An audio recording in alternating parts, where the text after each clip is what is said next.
You probably think Starbucks makes money by selling expensive coffee. A latte costs several dollars. A coffee bean costs far less. So the obvious question is, how did a company selling a simple drink build a global empire? Here's the part most people miss. Starbucks isn't really selling coffee. It's selling a reason to come back. And that tiny difference is what turned an ordinary beverage into a massive business. Because think about it. Coffee isn't rare. You can make it at home. You can buy it at a gas station. You can get it from thousands of independent cafes. So why do millions of people willingly pay more for Starbucks? Is the coffee really that much better? Or is Starbucks selling something completely different? To understand the answer, you have to stop looking at the cup and start looking at the customer. Think about your own morning. Your alarm goes off. You check your phone. You get ready. You leave for work or college. And somewhere along the way, you need coffee. Maybe you don't even think about it anymore. You already know what you're ordering. You already know where you're going. You walk into Starbucks, place the order, tap your phone, grab your drink, and leave. Tomorrow, you might do exactly the same thing. That's the real power of Starbucks. Not one $5 purchase. The repetition of thousands of $5 purchases. Starbucks doesn't need you to spend a fortune. It needs you to keep coming back. But here's where the business gets complicated. That expensive-looking coffee isn't pure profit. Behind every drink are employees, rent, electricity, equipment, ingredients, technology, distribution, and thousands of other operating costs.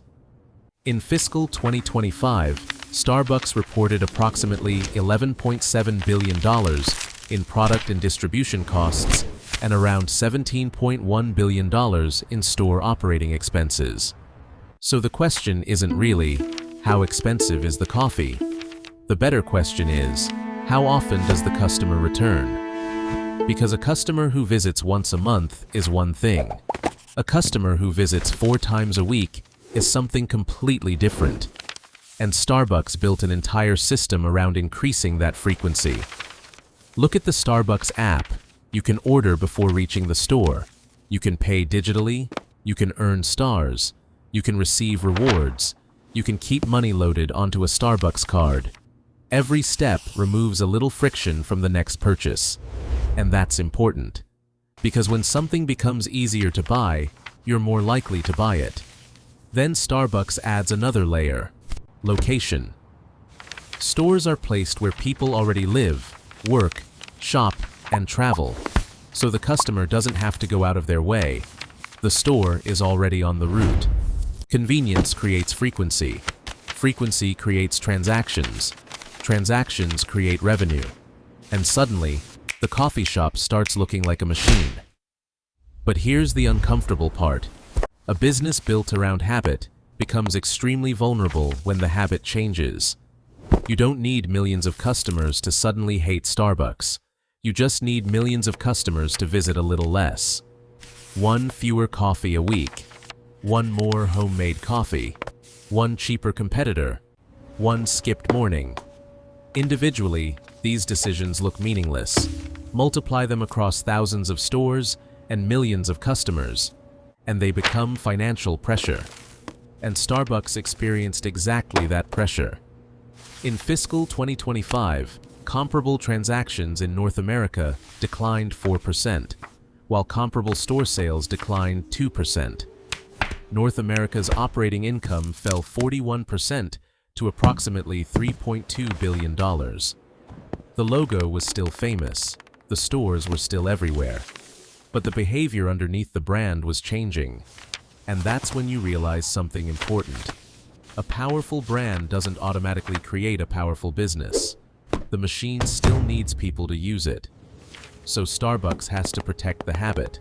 That means improving the customer experience, making ordering faster, making rewards more useful, improving stores, introducing products that give customers another reason to visit, using technology to make purchases easier, and constantly asking one question: why should the customer come back tomorrow? That's the real battle. not coffee versus coffee. Habit versus habit. Because Starbucks already has something most businesses spend decades trying to build: recognition. You see the green logo and immediately know what it means. That recognition creates trust. Trust reduces hesitation. Convenience reduces friction. Rewards create another reason to return. And the entire system pushes the customer toward the next purchase. And now the Starbucks business model becomes much easier to understand. The coffee gets you through the door. The brand makes you choose Starbucks.